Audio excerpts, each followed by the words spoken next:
Good evening and welcome to CYC News for the 4th of November 2018 and the 25th of Baba 1735 AM. I'm Bishop Basilius. In today's headlines, Khashoggi strangled and dismembered, Turkish chief prosecutor says. Israel draws closer to Arab states without Palestinians. Israel says Iran is behind rocket bombardment from Gaza. NATO back on hunt for Russian submarines in the Arctic. Britain welcomes global cannabis revolution. Pope Tawadros II comments on Al-Sultan Monastery incident in Jerusalem. Health agencies disagree over link between cell phone radiation and cancer. And bitter rivals Boca and River to face off in Copa Libertadores final for first time.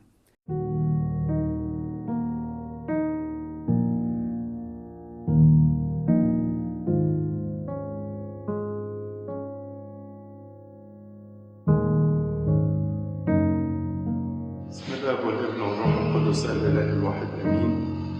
تألمنا في هذا اليوم لهذا الحادث الذي راح ضحيته عدد من أبنائنا شهداء المصابين وهم في طريقهم إلى دير القديس العظيم الأنبا صموئيل المعترف في برية القلمون.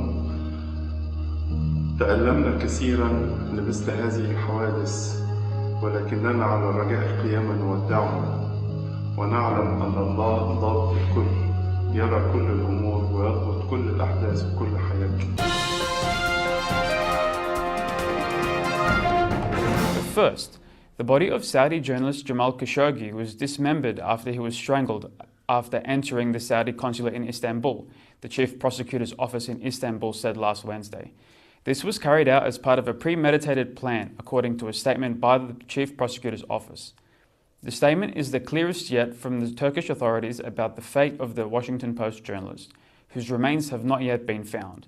The statement said, "The victim's body was dismembered and destroyed following his death by suffocation. In accordance with plans made in advance, the victim Jamal Khashoggi was choked to death immediately after entering the Consulate General of Saudi Arabia in Istanbul on October 2nd.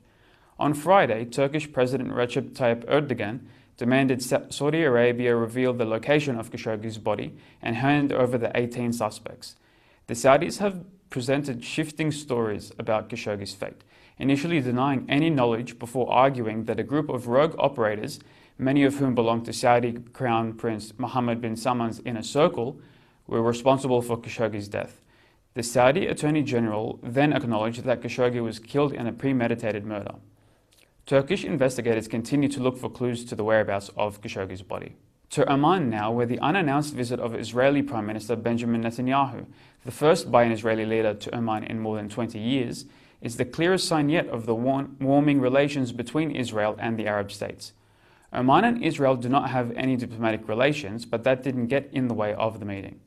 A day after the meeting with Omani leader Sultan Qaboos bin Said, the country's Minister of Foreign Affairs Yusuf bin Alawi bin Abdullah said, "Israel is a state present in the region and we all understand this. The world is also aware of this fact. Maybe it is time for Israel to be treated the same as other states and also bear the same obligations." Speaking at a summit in Bahrain attended by US Defense Secretary Jim Mattis, bin Alawi said Oman was willing to contribute ideas to the Israeli-Palestinian peace process while backing American efforts. Speaking to cabinet colleagues after his return, Netanyahu said, "This visit comes against the background of diplomatic efforts that I have been promoting in recent years vis-a-vis the Arab countries. There will be more." To Israel now, where last Saturday an Israeli military spokesman accused Iran of orchestrating a rocket barrage from Gaza into the country, saying Gaza militants were carrying out launches under guidance, instructions and incentives given by the Islamic Republic. The Israel Defense Forces said more than 30 rockets had been fired into Israel since late Friday, and its Iron Dome aerial defense system intercepted more than a dozen of the launches. The rocket fire prompted a series of Israeli airstrikes against targets in Gaza, and Israel has said it blames Islamic Jihad, one of the coastal enclave's two main Islamist militant factions, for the rockets. But IDF spokesman Lieutenant Colonel Jonathan Conricus said the militant group, which is funded by Iran, coordinated the attack with Iran's Al-Quds Revolutionary Guard Corps, which has forces in Syria. In a rare move, the Israeli military threatened to carry out airstrikes in Syria against Syrian and Iranian targets in response. In a briefing to reporters last Saturday morning, Conricus said, Over the night, we have passed those messages to the relevant parties, and I'd emphasize and say that our response is not limited to geography. Israel seldom acknowledges carrying out strikes in Syria, and it is practically unheard of for it to warn of those strikes in advance. In a far-flung corner of Iceland's main international airport, a once raging strand of the Cold War is being rekindled: NATO's hunting of Russian submarines. Admiral James G. Fogo III, commander of US naval forces in Europe, and speaking of Russia's increased submarine presence in the North Atlantic and Arctic Oceans, said, "They're letting us know that they're out there. They're operating in much greater numbers and in places they have not operated before." And NATO is keen to respond, and it sends its own message back.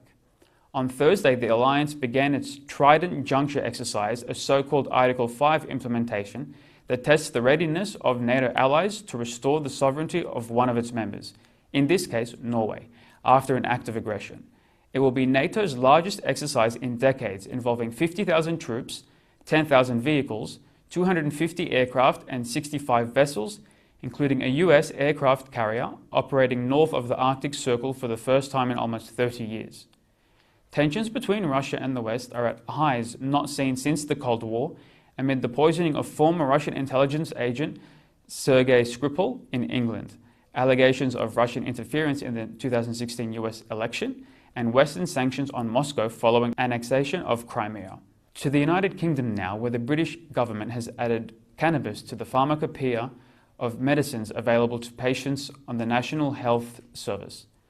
In a recent statement, the Home Office declared that as of November 1st, patients can be prescribed medicinal cannabis by specialist doctors. Campaigners lobbied the government to reconsider its previous stance, categorizing cannabis as a Class A substance, defined as having no medicinal or therapeutic value. Public mood in the UK shifted alongside highly publicized cases in which epileptic children had their illicit cannabis medications confiscated. But Sajid Javid's appointment as Home Secretary in April appears to have instigated a change. After the uproar, Javid said in June, "We completely sympathise with the families who have been facing desperate situations as they try to find treatment." According to the UK government, Javid listened to concerns from parents of children with conditions such as severe epilepsy and called for an urgent review of cannabis-based medicinal products. Health authorities will now publish advice for specialist clinicians responsible for prescribing cannabis products. A Home Office statement reads, "The new law will not limit the types of conditions that can be considered for treatment. Doctors must make decisions on prescribing cannabis-based products for medicinal use on a case-by-case basis, and only when the patient has an unmet special clinical need that cannot be met by licensed products." Now, in some more news regarding the recent incident in Jerusalem about the Al-Sultan Monastery, His Holiness Pope Tawadros II has spoken. And His Holiness said that after the delegation had arrived and tried to enter the monastery, authorities refused them access. In his statement, Pope Tawadros said, "On October 23 at 6 a.m., the Israeli police broke into the church to start the restoration process. The Coptic Church, represented by His Eminence Archbishop Antonius, the monks and some Copts, protested peacefully in front of the gate of the Church of Archangel Michael in Al-Sultan Monastery, showing their rejection to that deed. On October 24 at 6 a.m., the engineers and the workers entered the monastery forcibly, dealing harshly with the protesters. Of course, you watch the videos that show the infringement of human rights and the obstruction of the religious rights towards the congregation of the Coptic Church. I'd like to seize the opportunity to thank the Egyptian Ministry of Foreign Affairs and the members of the Egyptian Embassy in Tel Aviv for their great efforts." In health news, more evidence of a link between cancer and cell phone radiation has been uncovered according to the National Institutes of Health. In a statement, the American agency said, "The National Toxicology Program concluded there is clear evidence that male rats exposed to high levels of radio frequency radiation, like that used in 2G and 3G cell phones, developed cancerous heart tumors. There was also some evidence of tumors in the brain and adrenal gland of exposed male rats. For female rats and male and female mice, the evidence was equivocal as to whether cancers observed were associated with exposure to RFR. This conclusion comes from a final report on research evaluating the effect of radio frequency radiation, which is used in cell phones. The report matches the draft that was released in February. What is surprising, however, is that another federal health agency, the US Food and Drug Administration, disagrees with the conclusion.